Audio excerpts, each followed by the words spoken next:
Asalaamu calaykum. Mawduucina maanta wuxuu ku saabsan yahay baradooradii awood qaybsiga. Marxaladii iyo isbedeladii siyaasadeed dhaqaale ee adduunku soo maray. Maxaa wadamo qaar ka dhigay kuwa qaniya halka bulsho iyo wadamooyin kale ay yihiin kuwa faqri, dagaalo iyo burbur daashaday. Maxay wadamada reer galbeedku ugu horumarsan yihiin caalamka intiisa kale, maxay si dheer yihiin. Barnaamijkan imperialismka ayaa inoo qeexi doona mawduucan waxaan kasoo xigtay buug la dhaho Modern World History Imperialism oo uu qoray Verne Cleary. Intaan ku guda jirno mawduucan imperialismka waxaa hordhac u ah oo inta ugu horeysa buugga uu hordhac ku sameeyey film fiction ah oo soo baxay 1977. Filimkan oo khayaali ama fiction sida loo yaqaan laakiin inta badan qeexaya ka turjumaya qaababkii oo imbaradoriyada ay soo martay iyo habkii caalamku wala wareegin. Filimka marka magaciisa waa Star War, hordhacna isaga buugga u ah kabacdina taariikhdii iyo sidoo adduunku soo bedelay iyo waqti xaadirkan xaaladda adduunku jiro ayaa buugga u guda galaya oo nu ka warami doona insha Allah. San hore kusoo sheegay buuggu wuxuu ku bilaabayaa hordhacaya faahfaahinta filimka Star War ee taxana ahaa in soo sheegay soo baxay 1977. Filimkaas oo taxana oo ilaa hadda qaybo kamid ah ay soo baxaan. Marka buuggu wuxuu leeyahay Star War waa boqortooyo si joogto ah u doonaysay inay balaariso maamulkeeda meerayaasha ilaa iyo galaksiyada ka baxsan koonka. Dayaxa Starship-ka ku qalabaysan ee hyperdrive ay wataan marka Star War-ku ayaa u ogolaanaya fogaan sanadileyska ugu jiro meeraha kale ay ku duulayaan, taasoo u sahlaysa inay u gaaraan si fudud. Tiknoolajiyada horumarsan waxay siisaa quwad boqortooyada Star War si ay u kordhiso maalkeeda. Waxay sameysaa ganacsiyo iyo alaabo inay kasoo dejisato meerayaasha kale si qiimo jaban ah iyo cashuur cayiman, iyagoo sameynaya wado kasta oo ay ku heli karaan shaqaale jaban oo uga shaqeeya wax soo saarkooda. Shaqaalahaas oo ah adoon ay kasoo qabteen meerayaasha kale. Boqortooyin badan oo dhulka aynu ku noolnahay soo xukumi jiray kama duwana isla filimkii aan kasoo sheekaynay Star War-ka. Dhinaca caburinta gumaysiga, dhulboobka iyo curyaaminta dhaqaale ee ummadaha kale ay ku hayaan.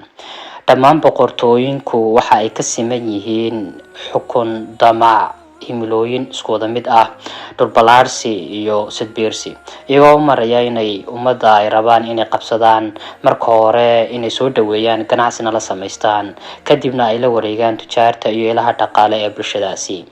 Xudunta imperialismka waxaa gundhigu ah qaran awood leh, isku luuqad ah, isku diin ah, iskuna dhaqan ah, sida boqortooyadii Roma iyo imbaradoriyadii Ingiriiska. Dhammaan dowladihii imperialismka ku dhisnaa way guuleystaan, kadibna waxay ka faa'iideystaan bulshooyinkii daciifka ah ee ku xeernaa ama ka fogaa, iyagoo dadkaas ka qaadaya cashuur ay ku dhahayaan idinka ayaan idinku ilaalinaynaa, ama si bareer ah ay u dhacayeen dadkaasoo ummadoodan ay adoonsan jireen. Taariikhda adduunka, boqortooyinka iyo dowladihii awoodda lahaa ee soo maray waxay u tartamayeen sida ay u dhulalkooda iyo awoodooda u balaarin lahaayeen. Boqortooyo kasta oo awoodeysatay waxay ka bilaabantay meel yar oo xudun ah iyo dad la yasi jiray oo aad u tiro iyo tayo yara. Tusaale ahaan boqortooyadii Mongoolka, Roomaanka, Cusmaaniyiinta iyo boqortooyadii Shiinaha ka talin jirtay. Kadib way faa'iidayaan iyaga oo beegsanaya shucubta kala afka iyo diimaha duwan, maadaama dadkaas loo qabsan karo si fudud. Tusaale, Afrika waxay ahayd qaaradda gumaysiga ugu badani ku dhacay, waxaana midaas sabab u ahaa maadaama wadamada Afrika ugu badan ay kala af iyo luuqado iyo diimo iyo dhaqamo duwan yihiin. Taasoo tusaale ahaan Nigeria oo kale waxay ku hadashaa 525 luuqadood, waa dad kala diime ah, kala dhaqana. Taasoo markaa imperialismka u sahashay inay ummadaha iyo shucuubta Afrika ku nool ay isku diraan, soona kala dhexgalaan si ay u kala qaybiyaan ayna u xukumi karaan. Isla markaaba waxaa niyadda kugu soo dhacay Soomaalidu waa ummad isku qoom ah, isku luuqada, isku diin ah, isku dhaqan. Sidee bay gumaysigu u fududaaday inay si fudud u kala qaybiyaan? Taa way fududahay. Soomaalida waxa dhaqan iyo diinta ay ku horeysiyaan oo gundhig diintoodaba u ah kow marka hore inay erdigooda iyo qabiilkooda soo horeysiyaan, taasoo marka gumaysiga u fududaatay si ay u kala qaybiyaan inay qabiil ay xuduudo u kala sameeyaan una kala qaybiyaan. walow ilaa hadda oo qarnigii 12-aad ku jirno Soomaalida si fudud loo kala qaybin karo waliba loo kala sii jajabin karo degmo hay soo noqono buugeena. taariikhyahanadu waxay u qaybiyaan imbaradoriyada laba nooc oo kala ah, mid rasmi ah iyo mid aan rasmi ahayn. imbaradoriyada rasmiga ah hal wadan ayaa si toos ah u maamula dhulal iyo wadamo badan iyagoo la wareegaya siyaasadda kontroolayna dhulka ay haystaan. waxaana loo yaqaanaa tusaale ahaan British Protectorate, xukunkii Ingiriiska oo ku gumaysan jiray Kenya, India iyo Soomaalida waqooyi oo loo wada yaqaanay British Protectorate. imbaradoriyada rasmiga ahayn waxay isticmaalaan habab dadban si indirect ah ay u kontroolaan dhulalka ay haystaan, iyagoo wadamada ay rabaan inay la wareegaan la seexanaya heshiisyo ganacsi ah, maalgashi dhinaca badda iyo bariga ah, inay shirkado ka abuuraan wadanka, kadibna ay dhaqaalihiis la wareegaan, inay wadanka u dhisaan mashaariicyo, inay dekedaha wadanka badiisa iyo garoomadiisa diyaaradaha gacanta ku dhigaan, kadibna wadanka ay amahayaan deymo aad u badan oo aan iska bixin karin. waxayna wadanka ku faafiyaan afkaaro iyagoo ka bedelaya manhajka si ay uga dheereeyaan inay wax bartaan. tusaale kale oo qeexaya gumaysiga dadban, boqortooyada Ingiriisku waxay ka adkaatay dowladda Shiinaha 1842 waxayna ku qasbeen dowladda Shiinaha inay saxeexaan heshiis ganacsi oo aan cadaalad ku dhisnayn, taasoo Ingiriisku uu helayo saamiga ugu badan ee wax soo saarka Shiinaha. heshiiskaas waxa uu dhacay dalka Ingiriiska oo aan wax dagaal ah ku qaadin Shiinaha. waxa uu adeegsaday in wadanka Shiinaha uu isku diro bulshada iyo dowladda, isagoo dhalinta wadanka Shiinaha ku fasaxaya daroogo iyo afkaaro qaldan iyo naga jirkooda ka ganacsada ilaa Shiinuhu dhamaantii noqday dal la qabsada fisqiga iyo daroogada. waxayna awoodi waayeen dhalinyarta Shiinuhu inay dalkooda difaacaan. faqri darteed waxay ogolaadeen heshiis kasta inay ku qasbanaadaan. heshiis cadaalad darro ku dhisan haba ahaadee waxaa dhacay in gobollo badan lagala hoos baxo ilaa hadda muran ka jiro laashaha Shiinaha. gobollada lagala hoos baxay waxaa kamid ah Hong Kong, Tibet iyo Taiwan. dalka Guatemala ee dhaca qaaradda Latin America 1950kii shirkadaha mooska ee wadankaas dalka Mareykanku wuxuu lahaa saami dhan 70%, halka wadankii dhulka iyo beeraha iska lahaa oo lahaa 30%. kadib markii ay dhacday doorasho dimuqraadiyadeed ee dalka Guatemala doortay madaxweyne Jacob Arbenz, wuxuu Jacob ka hor yimid heshiiskii ku dhisnaa xaqdarrada, wuxuuna shacabkiisa beeraleyda ku amray inay 6% iibiyaan. dowladda Mareykanka maadaama danaheega uu ka hor yimid madaxweyne Jacob waxay qaaday talaabo ka dhan ah xukuumadda Jacob, iyagoo adeegsanaya ereyada caanka ku yihiin waa kaliya taliye waxaan rabnaa inaan shacabka Guatemala ka badbaadino caabiritaanka dowladda Jacob ku hayso. haddaba madaxweynihii ku soo baxay doorashada dimuqraadiyadda ah. dowladda Mareykanku iyagoo u marayso hay'adda sirdoonka waxay militariga Guatemala ka caawiyeen sidii ay u afgambin lahaayeen dowladda madaxweyne Jacob uu garwadeenka ka yahay si ay u ilaashadaan masaalixdooda. inkastoo ayna imbaradoriyada aysan weligood waarin iyo dowladaha waaweyn ee quwadda leh waxay ka tagaan raadad dhaxalgal ah oo waara. isbedeladaas oo ah mid ku yimaada qababka siyaasadda, dhaqaalaha iyo saameynta dhaqanka iyo luqadaha. inaan taariikhdii hore boqortooyada barano waxay naga caawinaysaa inaan fahanno sababta waqtigan casriga ah uu yahay sida maanta ee dulmiga ku dhisan.